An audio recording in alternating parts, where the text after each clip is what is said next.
오늘 이제 반면교사의 말씀은 창세기 4장 가인의 기록입니다.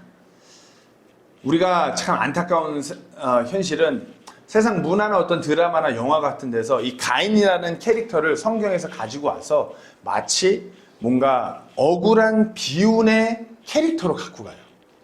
마치 되게 선을 행하고 뭔가 하지만 세상적으로 뭔가 운이 없는 사람, 그런 캐릭터를 많이 가져가요. 하지만 전혀 그렇지 않다라는 것이에요. 가인은 정확하게 팩트로 인류 최초의 살인자예요.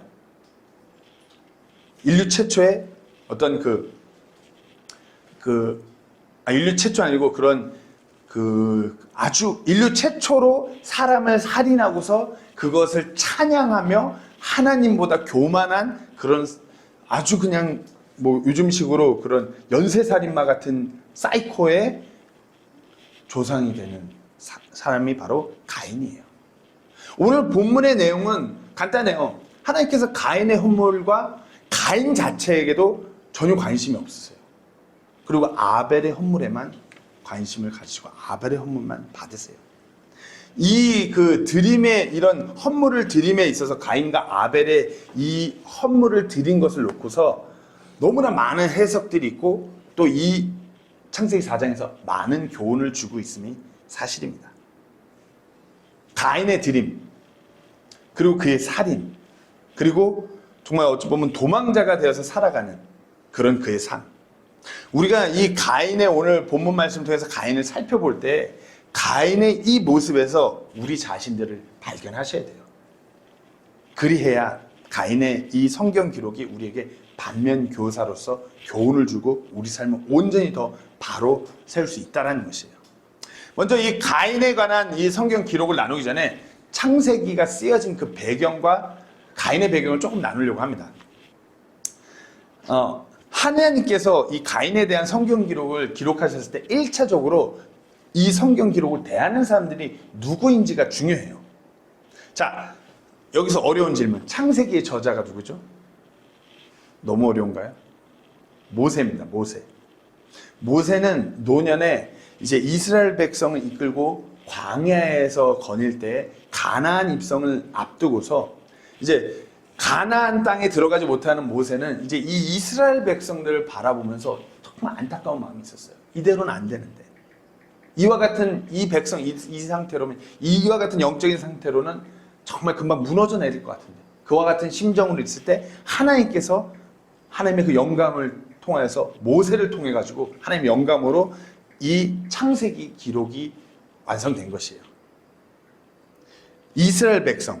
한번 생각해 보세요. 이스라엘 백성 그러면 광야에서 이들이 하나님의 놀라운 기적을 경험하면서 하나님만을 경배하고 하나님께 순종하면서 그렇게 하나님만을 바라보는 백성이었나요?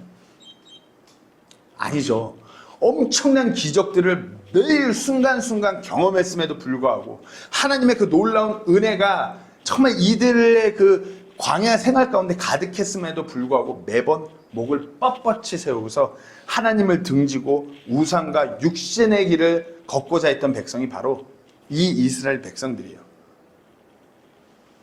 하루하루 정말 하나님의 은혜 없이는 하루하루 그 광야에서 아무것도 없는 이들이 전쟁에서 승리할 수도 없고 그저 정말 그날 당장 다 죽었다 그래도 이상하지 않으려 만큼 하나님의 기적을 너무나 많이 경험했던 백성이었음에도 불구하고 늘 하나님을 등지는 백성이 이스라엘 백성이에요. 그런 백성에게 이 창세기 기록이 기록된 것이에요. 그리고 이 창세기 말씀에서 하나님께서 세상을 창조하시고 사람을 창조하시고 아담과 이브를 에덴 동산에서 이렇게 놔두고 에덴 동산에서 아담과 이브가 죄를 지어서 그 동산을 나오게 되면서 이제 이브가 임신해서 가인을 낳게 되는 것이에요. 그리고 이제 인류 첫 번째 살인사건 내용이 이 4장에서 시작됩니다. 그리고 성경 기록에서 가장 먼저 죄라는 단어가 여기 나와요. 이전엔 죄라는 단어가 언급되지 않아요. 가장 먼저 죄라는 단어가 여기서 언급됩니다.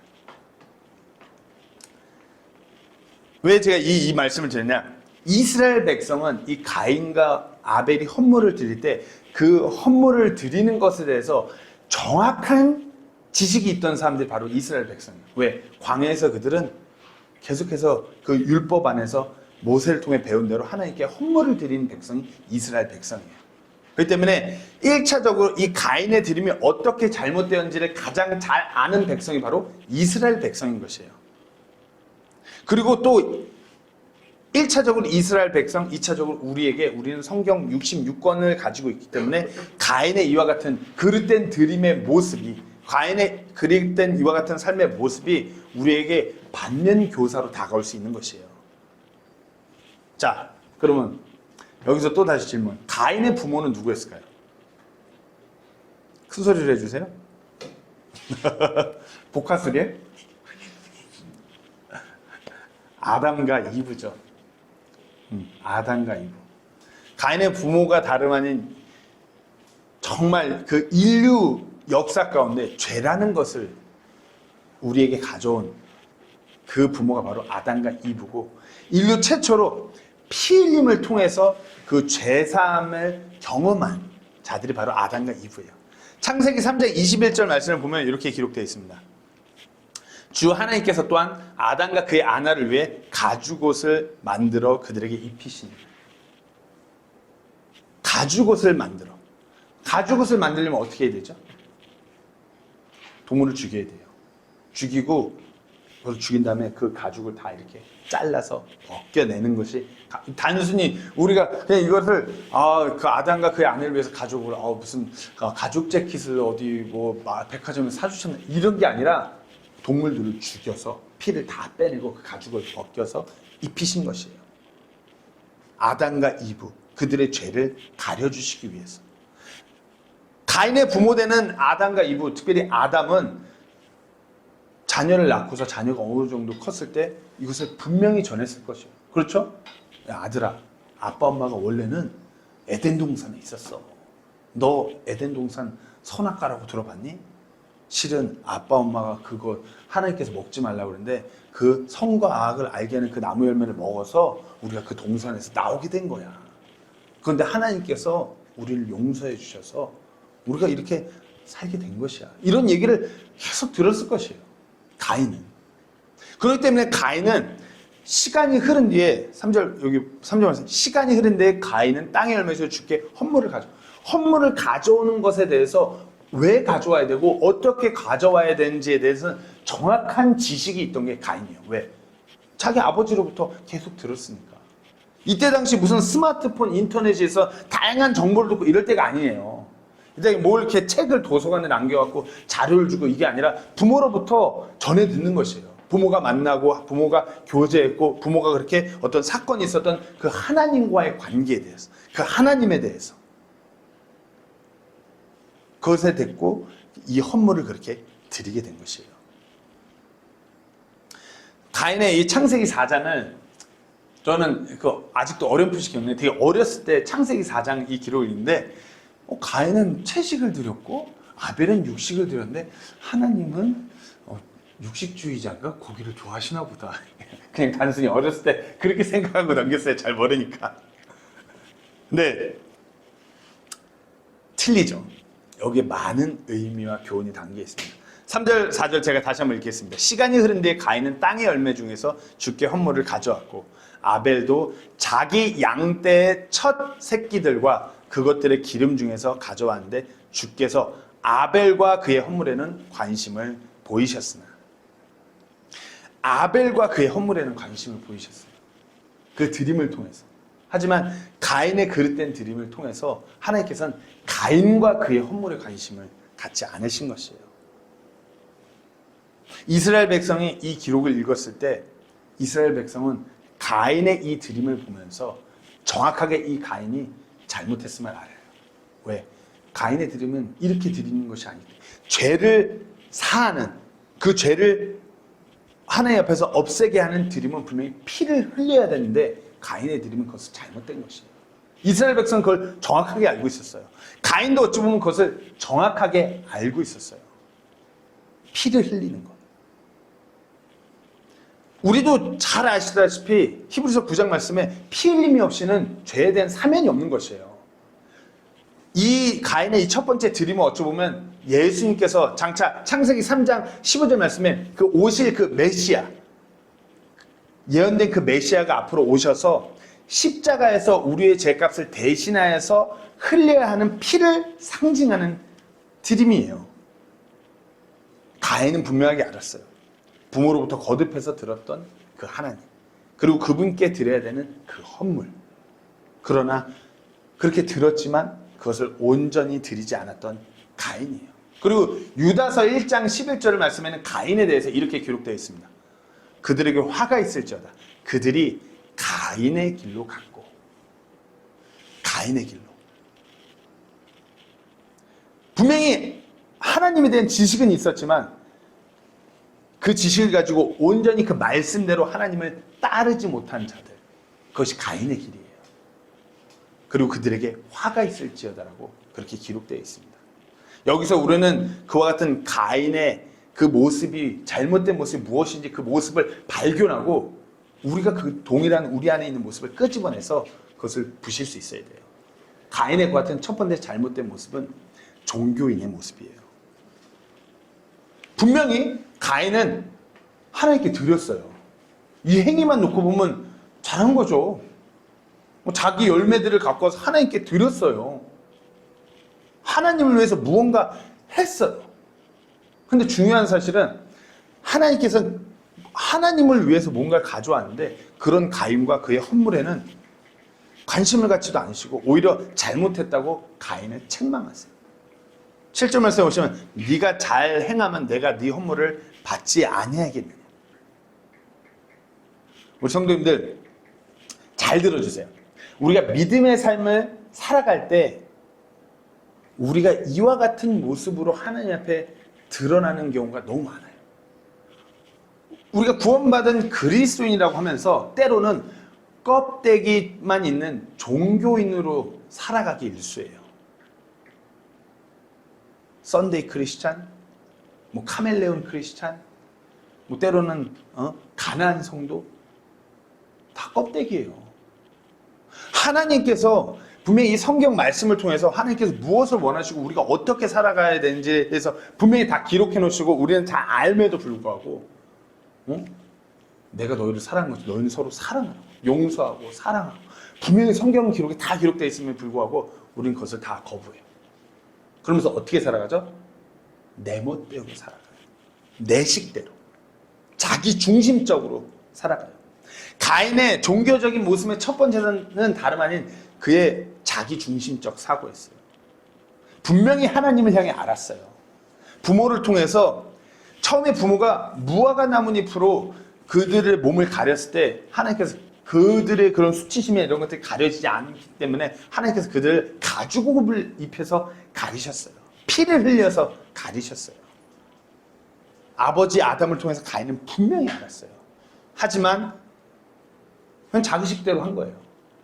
하나님께서 이전에 아버지에게 어떻게 하셨든지 하나님이 무엇을 받으시길 원하시는지 상관없이 그냥 내 식대로 내 할 만큼만 내가 원하는 결과를 위해서 내가 한다 이거예요.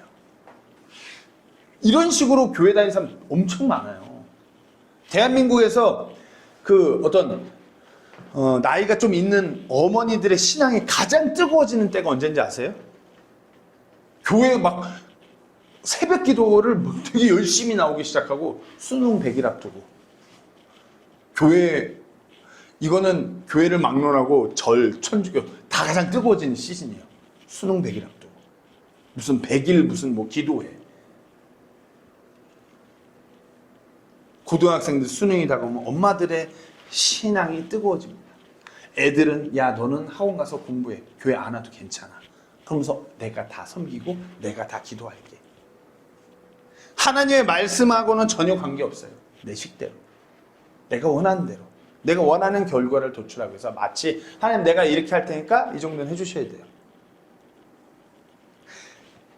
교회의 머리가 가장 자꾸만 커져가는 거예요. 사람들이. 분명 하나님의 말씀은 서로 사랑하고 하나님을 영화롭게 하고 은혜의 복음을 선포하는 것이 가장 중요한 교회의 역할임에도 불구하고 많은 성도들이 교회를 통해서 다른 것을 찾아요.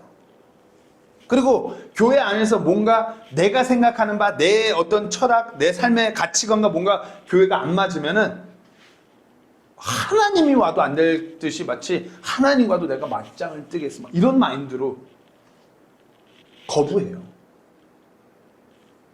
이건 실제로 미국 교회에서 있었던 일이에요. 미국 한인교회에서. 교회 반찬을 국으로 하느냐, 덮밥으로 하느냐, 문제로 교회가 갈라져요.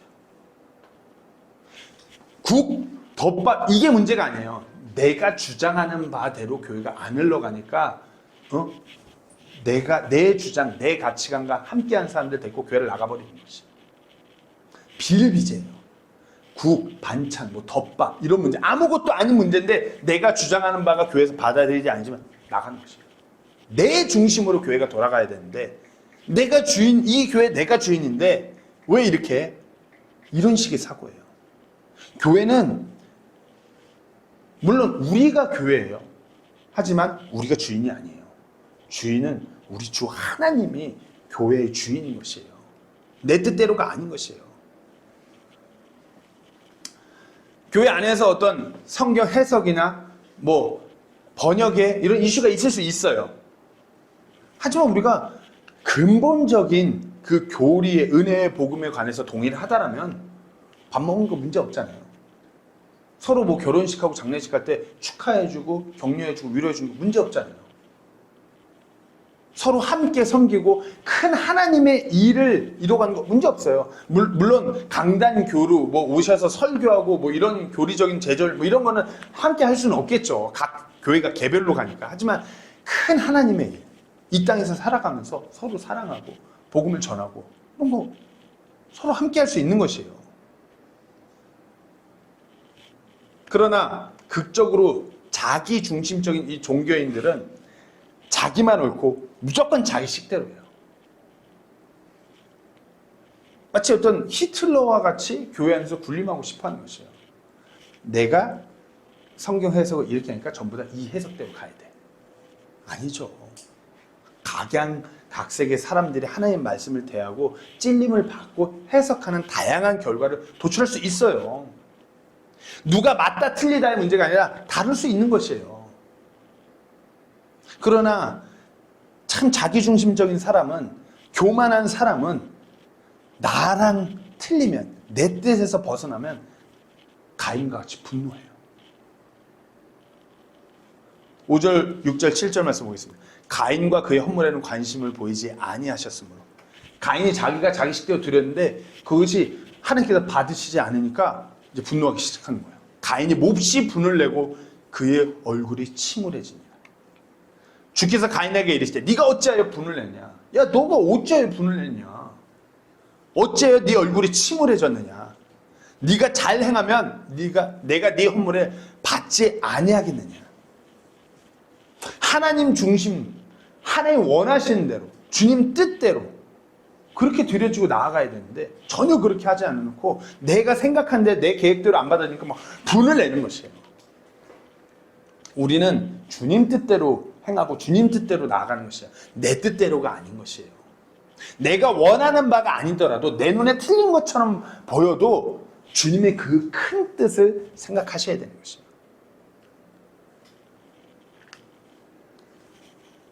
이런 자기중심적인 사고는 종교인들의 모습인 것이에요.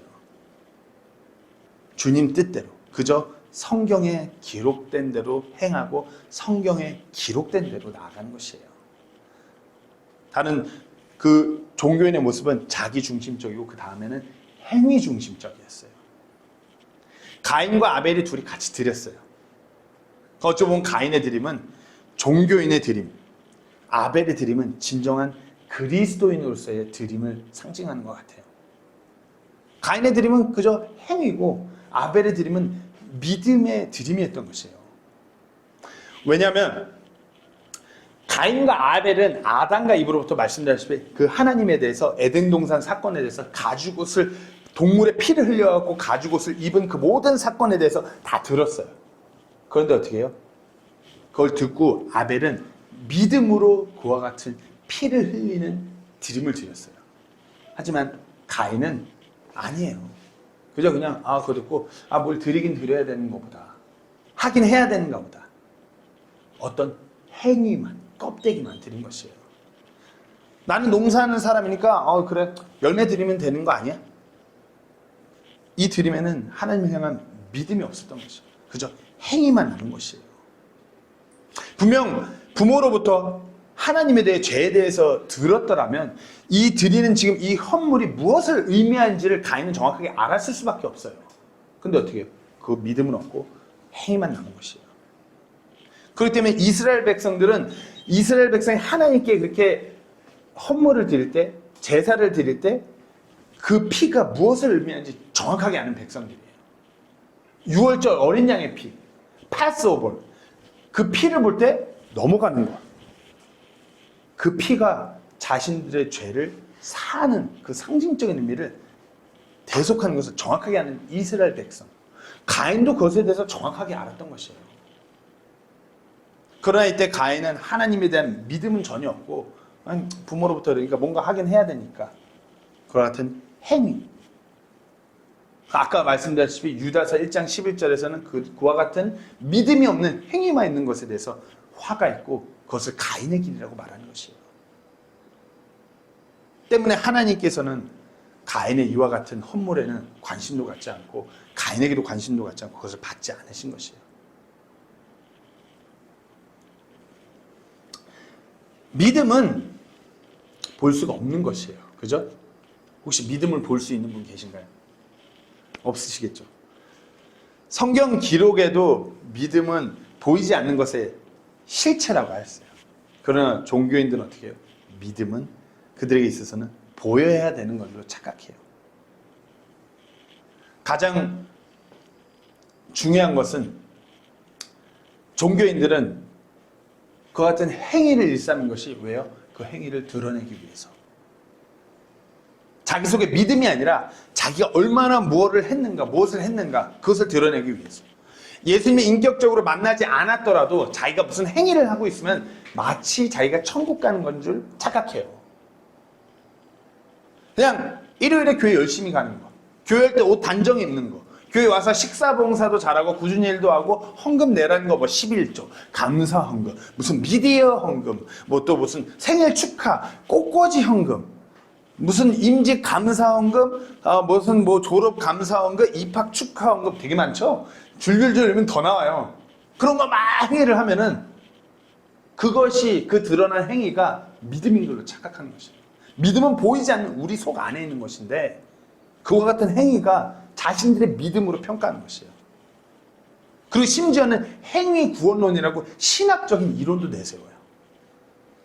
지금 하나님께서 가장 기뻐 받으시는 헌물이 이 시점에 무엇일까요? 다름 아닌 하나님께서 지금 이 시점에 가장 기뻐 받으시는 것은 믿음이에요. 한 혼이 구원받고 그 믿음을 가진 채로 이 땅에서 그 믿음으로 살아가는 것, 살아있는 희생물로 하나님께 드려지는 것을 가장 기뻐 받으시는 것이에요. 성경 기록대로 예수님 인격적으로 만나고 하나님의 자녀된 삶을 살아가는 것이 가장 하나님께서 기뻐 받아주시는 헌물입니다. 고린도서 15장 3절 4절 말씀에 나 역시 받은 것을 무엇보다 먼저 너에게 전하였느니 그것은 곧 성경 기록대로 그리스도께서 우리의 죄들로 인해 죽으시고 묻히셨다가 성경 기록대로 셋째 날 다시 일어나시고. 성경 기록대로 이것을 믿으면 하나님께서 가장 기뻐 받으시는 것이에요. 여기에는 행위가 없어요. 성경 기록대로 믿는 것에 대해서 행위가 없어요. 그저 믿는 것이에요. 왜? 이것은 선물이기 때문에. 로마서 6장 23절에 죄의 삭은 사망이나 하나님의 선물은 예수 그리스도 우리 주를 통해 얻는 영원한 생명이니라. 에베소 2장 8절 9절 말씀에 너희가 믿음을 통해 은혜로 구원을 받았나니 그것은 너희 자신에게서 난 것이 아니요 하나님의 선물이야.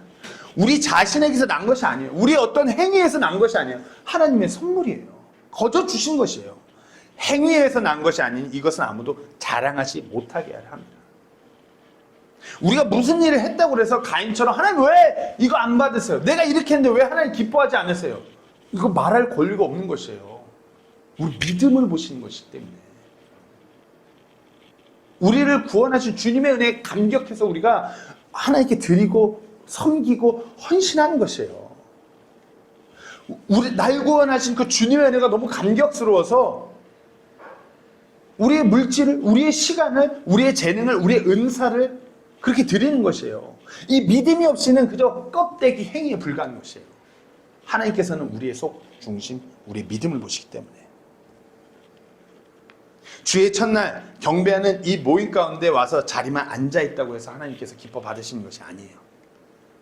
우리가 한 주 이 시간, 이 주의 첫날 주님을 경배하는 시간을 놓고서 그분을 경배하고자 한 주 동안 소망하고 그분을 바라보고 그렇게 주님을 경배하고자 나아올 때 우리의 그 속 중심을 보시고 하나님께서 기뻐하시는 것이에요.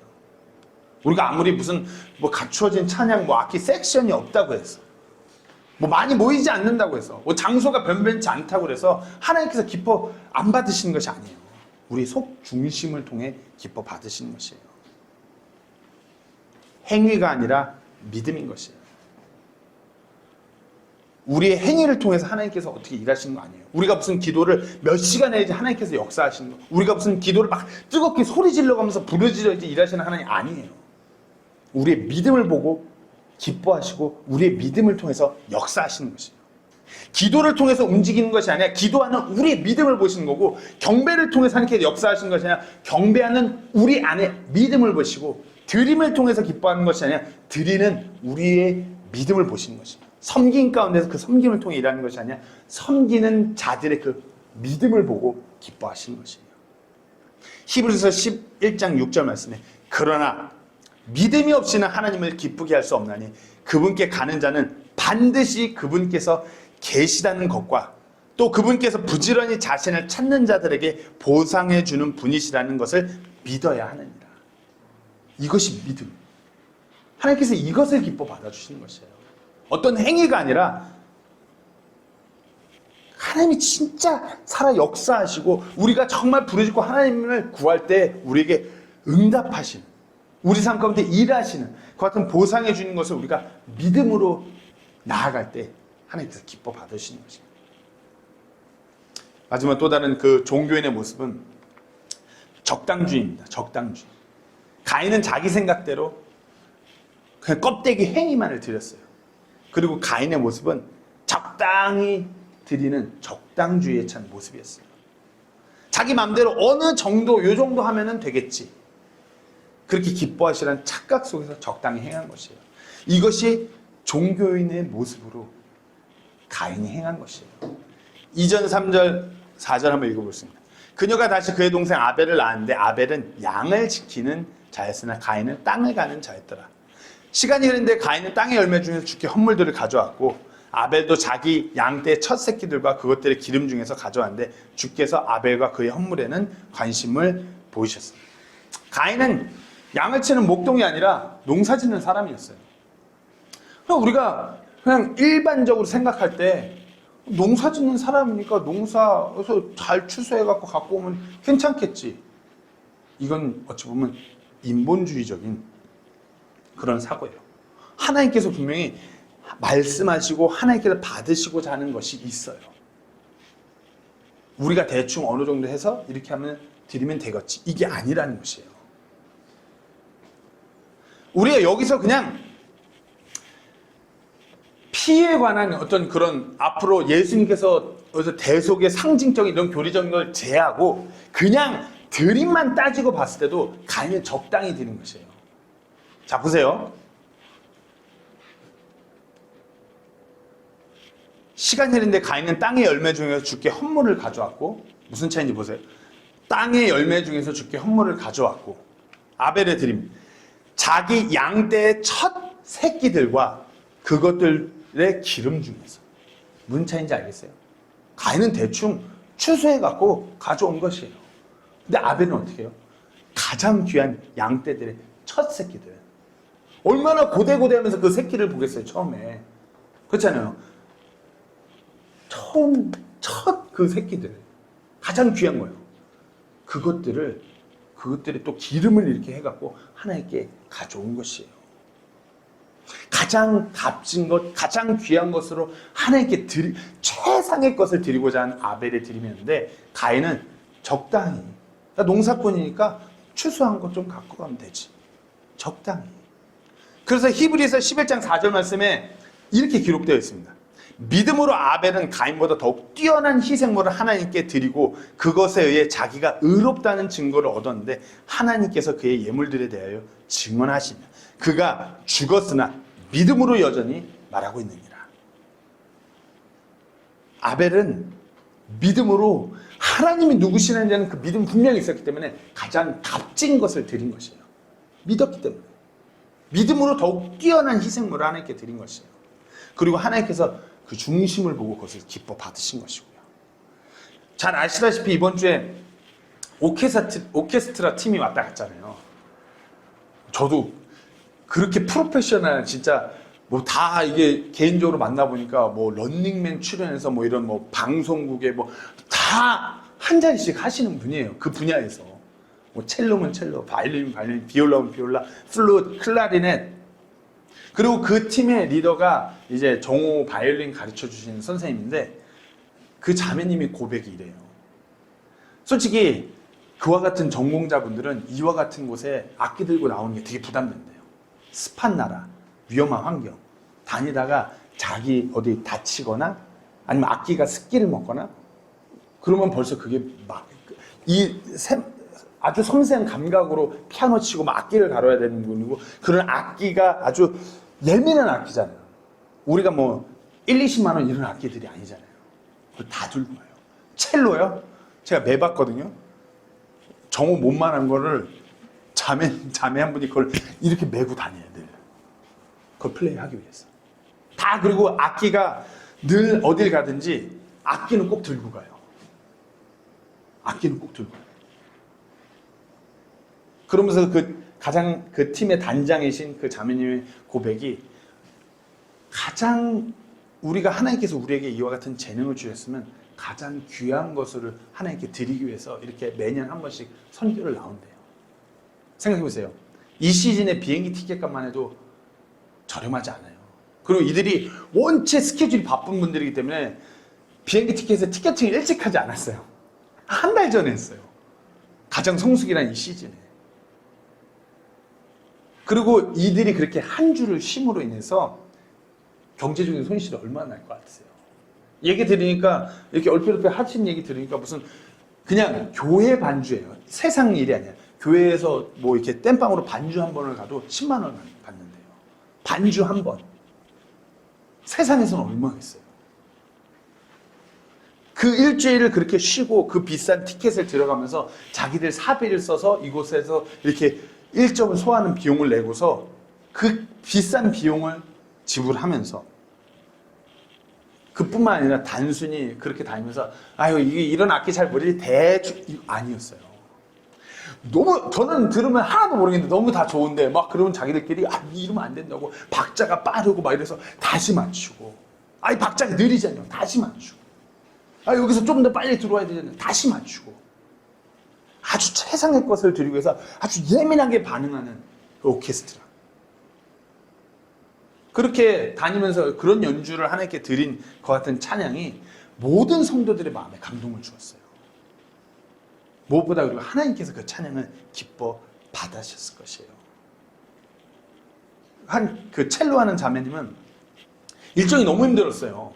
월요일날 도착해갖고 이렇게 보울도 하고 화요일날 연주하고 바로 세부 올라와서 세부 저녁에 하고 막 일정이 너무 힘들었어요. 월요일날 그렇게 오느라고 한국에서도 막 날을 새다시피 해갖고 와갖고 그러니까 세부에 올라와서 하는데 몸이 컨디션이 너무 안 좋으니까 얼굴이 막 이렇게 하얗게 질린 거예요. 근데 어떻게 해요? 연주 스케줄은 잡혀있고 교회에서 해야 돼요. 첼로 들고 교회가 다 말렸어요. 첼로 들고 앉아서 하는데 그 자매가 쉬는 구간이 있었거든요. 잠깐 첼로가 안 나오는 곡이 있어요. 바로 화장실 가서 막 토하고 다시 또 들어와서 자기 얼굴이 하얗게 지는 거예요. 그리고 그걸 잘 맞추고 끝나자마자 뒤로 가서 바로 그냥 주저앉아 누워버리시고 하나님께서 주신 재능을 기어코 하나님께 드리겠다는 것이에요. 제가 한번 묻고 넘어가요. 아니면 스스로한테 물어보세요. 나는 얼마나 하나님이 원하신 대로 드리고 있는가? 아니면 적당하게 일요일날 적당하게 나와서 적당하게 경배하고 적당하게 기도하고 적당하게 드리고 적당하게 대충 얼렁뚱땅 그리스도인 코스프레 하면서 넘어가고 있는 것은 아닌가. 저 개인적으로 저한테도 찔림이 되는 말씀이에요. 적당하게 뭐 한국 나와서 세부에서 적당하게 사역, 적당하게 최선을 다해서 달려야 되는데 막 소진시켜야 되는데 적당하게 하고 있는 것은 아닌가. 골로새 2장 6절 말씀입니다. 그러므로 너희가 주 곧 그리스도 예수님을 받아들였듯이 그렇게 그분 안에서 걷되. 예수님을 받아들였고 그분 안에서 걷는 것. 이거 적당히 걷는 걸까요? 그분 안에서 걷는 것. 받아들였다면 주님이 내 삶의 주인 되신 삶으로 살아가는데 적당인가요? 적당히 주님 따른다고 하면서 여기도 발걸치고 저기도 발걸치고.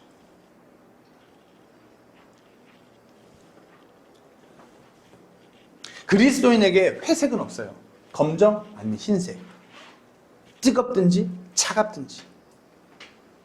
진정한 섬김, 진정한 찬양, 진정한 감사로 하나님께 나가야지 어느 정도라는 것이에요. 요즘에 이제 본격적인 이슈가 된 거예요. 한국의 교회들의 부교육자가 없대요. 경제적으로 어려워서. 저는 이게 맞다고 봐요. 이전까지는 교회가 재정적으로 풍부하고 사람들이 많고 이러고 할 일이 많을 때는 약간 목회를 하겠다고 하면서 직업정신으로 뛰어드는 사람이 너무나 많았어요. 솔직히 저는 제가 이렇게 한국에서 부교육자 생활을 할 때 부러웠어요. 나는 벌써 가족이 5인데 그 어떤 강원도에서 사역할 때는 120만 원 받았거든요. 120만 원 갖고 원룸 월세 내면 반이 뜯겨나가요. 어떻게 생각해요? 근데 그런 교단, 그런 부교육자, 풀타임 사역자들 보면은 집 줘요, 유류비 줘요, 뭐 줘요, 그 때마다 명절마다 책값, 떡값, 뭐 다 나가요. 와, 대단하다. 그때 당시 우리는 그 미국에서 들어왔고 신용카드도 못 만들 때였어. 야, 신용카드라도 있었으면 어떻게 긁고 버틸 텐데. 그냥 막 친구들이 결혼한다고 저한테 청첩장 보내면은 서울에 올라서 결혼식 가고 5만 원 내는 것도 막 손을 벌벌벌 떨면서 가장 친한 친구였네. 그러니까 막 친구들 막 다 끊겼어요. 저건 제일 친하다고 하면서 미국, 남들이 보니까 미국까지 갔다 왔으면 부저로 5만 원밖에 안 해. 막 이런. 우리가 그래도 친한 친구로 수년을 지낸 그 5만 원 정말 겨우겨우 드린 거였거든요. 근데 이제 시간이 지고 교회들이 이제 할 일도 없고 재정도 넉넉하지 않으니까 이제 부교육자들이 그리고 생활 수준은 갈수록 올라가요. 그거 갖고 생활할 수 없으니까 없는 거예요. 교회들의 부교육자가 없대요. 젊은 목사들이 없대요. 선교지에 선교사가 없어요. 이게 맞는 거예요. 적당하게 무슨 발 걸쳐놓고 적당하게 목회나 사역하지 말아야죠. 그냥 돈 벌어야죠. 잘 먹고 잘 살려면. 저도 그래요. 제가 이거 안 하면 저도 그냥 가끔 정말 저도 참 죄 짓는 생각인데 사역 안 하고 나도 계속 회사 다니고 아니면 뭐 일하고 그랬으면 참 부족함 없이 살 텐데. 그런 생각 해요. 저도 육신적인 사람이라. 하지만 근데 그게 아니잖아요. 예수님은 곧 오시고 우리가 예수님 앞에 설 때 예수님 앞에서 우리가 회개보고 할 건데 내 삶에 대해서 예수님 앞에서 펼칠 텐데 뭐라고 할 거냐 이거죠. 잘난 거 하나 없는 사람 하나님께서 불러주셨으면 그것만으로 감사하며 삶을 드려야죠. 우리가 이곳 세부에서 잘난 거 하나 없는데 예수 그리스도의 그 은혜의 복음으로 말미암아 구원받았다라면 하나님의 자녀됐다라면 그에 합당하게 최선을 다해서 걸어가는 것이에요. 적당하게 경배하고 적당하게 드리고 적당하게 감사하고 적당하게 헌신하고 적당하게 섬기는 것 결코 하나님께서 받으시지 않으세요. 가인과 같은 모습으로 그런 종교인으로서 하나님 앞에 드러나는 것이에요. 다음은 가인의 모습은 죄인의 모습이었어요. 오늘 본문 7절 8절 말씀에 잘 행하는 가운데 네가 잘 행하면 내가 네 헌물을 받지 아니하겠느냐. 그러나 네가 잘 행하지 아니하면 죄가 문에 엎드려 있느니라. 열망이 내게 있으니 너는 그를 다스릴 것이냐 하시니라. 가인이 자기 동생 아벨과 이야기하던 그 뒤에 그들이 들에 있을 때 가인이 자기 동생 아벨을 대적하여 일어나 그를 죽인다. 바로 이 부분이 성경에서 처음으로 등장하는 죄예요. 가인이 잘못 행하는 것에 대해서 그래서 너가 이제 죄가 문 앞에 엎드려 있다. 곧 이제 죄가 들어올 거라고 말하는 것이에요. 아담에게도 죄라는 단어를 사용하시지 않았던 하나님께서 여기 죄라는 단어를 사용하셔요. 왜? 하나님께서 보시기에 이 가인이 이제 앞으로 죄를 지을 게 빤히 보이거든요. 그 속 중심을 보니까 이게 완전 이제 불법과 죄로 가득 찬 것이에요. 가인은 죄인이기 때문에. 그러나 가인은 죄인임에도 불구하고 하나님을 의지해서 자신의 그와 같은 죄성을, 육신을 잘 다스려야 되는데 그렇지 못하고 육신대로 행하는 죄인의 모습이었기 때문에 하나님께서 이렇게 말씀하신 것이에요. 동생을 사랑함이 없었어요. 시기했어요. 그리고 어떻게? 살인했어요. 하나님께서 분명히 말씀하시죠. 죄가 문 앞에 엎드려 있다고. 그래서 잘 다스려야 된다고. 그러나 들은 척도 안 했어요. 잘 행하고자 하질 않았어요. 하나님께서 분명히 말씀하셨는데 이와 같은 모습이 우리의 모습이에요. 잘 생각해 보세요. 이때 당시 시대적으로는 이때 율법이 없어요. 법이라는 범주나 테두리 같은 것이 없어요. 그럼 어떻게 해요? 화가 나요. 치면 어라 죽었네? 이거예요. 그저 인간의 본성대로 움직이는 세상이에요. 이때 몇 명 있지도 않을 때 시기하고 다투고 내가 원하는 것을 빼앗고자 내 기분이 상했다고 죽이고 나보다 좀 더 잘난 것 같아 죽이고 이런 시대가 가인의 시대예요. 막 그렇게 생각해요. 나는 그래도 목사님 가인처럼 그래도 우리가 가인 같은 죄인 아니잖아. 우리는 그래도 이 자리에 사람 죽인 사람 없잖아요. 우리는 사람 죽이지 않았는데요. 그리고 우리는 저렇게 자기 친족, 내 동생을 그러는 사람들 아니죠. 근데 예수님께서 뭐라고 말씀하셨냐면 마태복음 5장 22절에 나는 너에게 이르노니 누구든지 까닭 없이 자기 형제에게 화를 내는 자는 심판의 위험에 처하게 되고 누구든지 자기 형제에게 나가야 하고 말하는 자는 공회의 위험에 처하게 되며 누구든지 너 어리석은 자야 하고 말하는 자는 지옥불의 위험에 처하게 됩니다. 라가라는 것은 유대인들이 누군가를 멸시하고 천대하게 여길 때 라가라고 하는 단어예요. 자기 형제에 대해서 까닭없이 화내거나 자기 형제를 깎아내리거나 아니면 다른 누군가를 이렇게 어리석다라고 나보다 낮게 여기는 사람 지옥 간다고 그렇게까지 말씀하시는 예수님이에요. 그리고 요한일서 3장 15절 뭐라고요? 누구든지 자기 형제를 미워하는 자는 살인자니 어떤 살인자 속에도 영원한 생명이 거하지 않는 줄 너희가 아느니라. 우리 속이 그래요. 누구 수도 없이 한 주간 저 사람 나한테 왜 이래? 쟤는 저밖에 못해. 이런 생각 하셨어요? 안 하셨어요? 예수님은 그런 생각 했으면 살인한 거라 말하는 것이에요. 그렇게 따지고 보면 가인이나 우리나 똑같아요. 우리 같은 경우는 법이라는 테두리가 우리를 범죄하는 것을 막고 있을 뿐이에요. 이것이 없다고 생각해 보세요. 난리 나는 것이에요. 그럼 바로 그냥 열받는다고. 한번 생각해 보세요. 한국에서는 일어나지 않을 만한 범죄들이 한국 사람들이 이거 필리핀에서 일어나요. 왜 그러죠? 한국 법이라는 범주를 벗어나니까 여기 와서 더 악해지는 것이에요. 필리핀에 오면은 때로는 한국 사람들이 더 무례하고 더 막 그렇게 행동을 해요. 왜? 한국 같으면은 술 먹고 무례하게 행하죠? 바로 경찰 불러요. 가만 안 놔두죠. 근데 여기는 술 먹고 더 막 무례하게 굴어요. 민원, 경찰 문화, 어떤 법의 테두리, 범주를 벗어났으니까 그러는 것이. 그게 죄인의 모습이에요.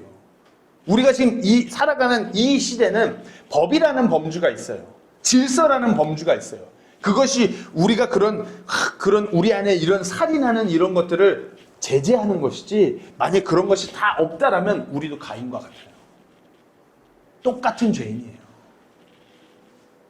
한번 생각해보세요. 한 주 동안 내가 누군가를 얼마나 미워하고 무시했는가.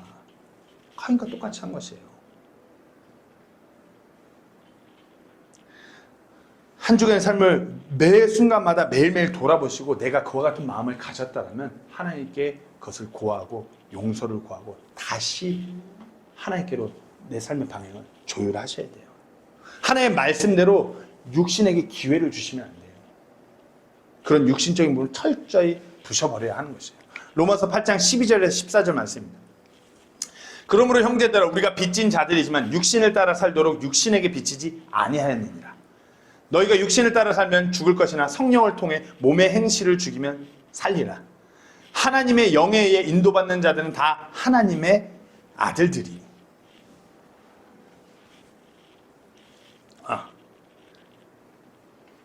우리가 이렇게 육신은 우리의 죄성은 계속 육신을 따라 살도록 자꾸 우리를 끌으려고 해요. 그럴 때는 어떻게 해요? 성령을 통해서 몸의 행실을 죽여야 되는 것이에요.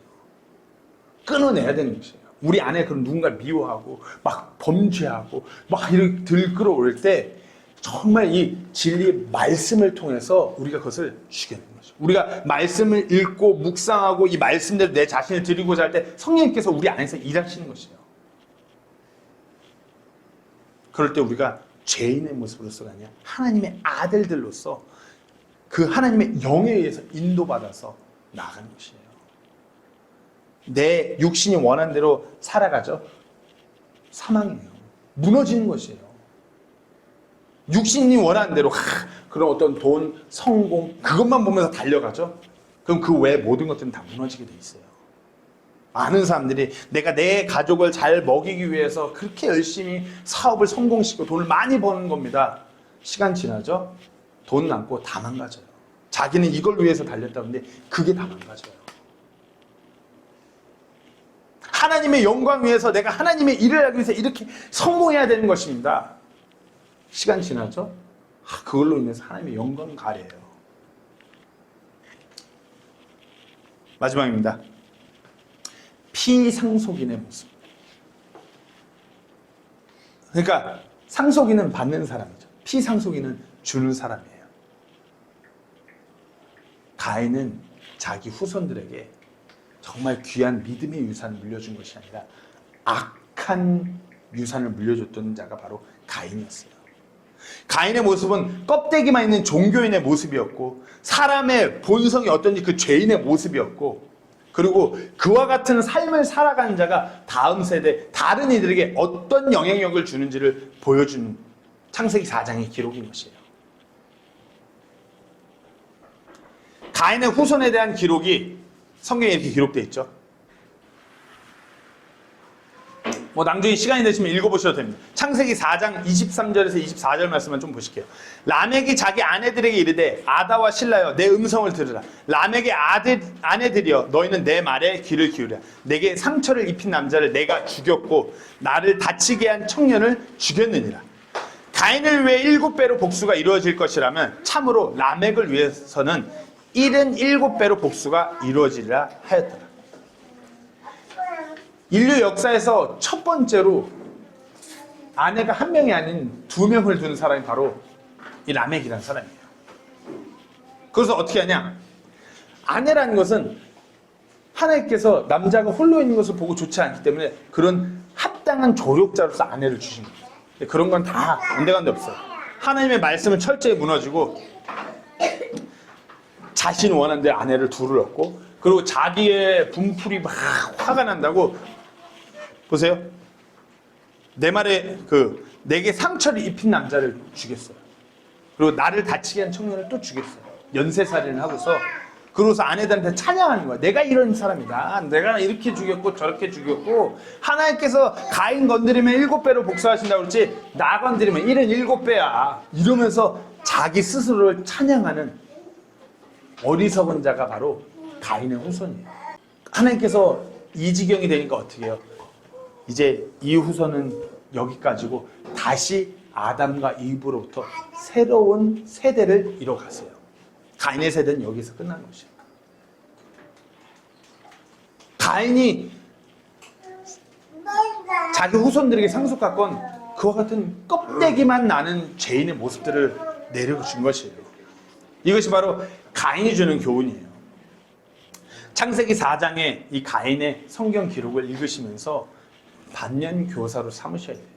내가 이와 같은 종교인의 모습은 아니는지, 내가 이와 같은 어떤 죄인의 모습으로 살아가고 있지는 않은지, 내가 이와 같이 내 후손, 내 자녀, 내 다른 이들에게 악한 영향력을 내려주는 그와 같은 사람을 살아가는 것은 아닌지 곰곰이 생각하고 기도하고 하나님의 말씀을 통해서 자신의 삶을 비춰보실 수 있어야 돼요. 그리고 만약에 내 안에서 이와 같은 모습을 발견하셨다면 그로부터 돌이키고 온전히 말씀에 바로서는 우리 모두가 되기를 소망합니다. 기도하고 마치겠습니다.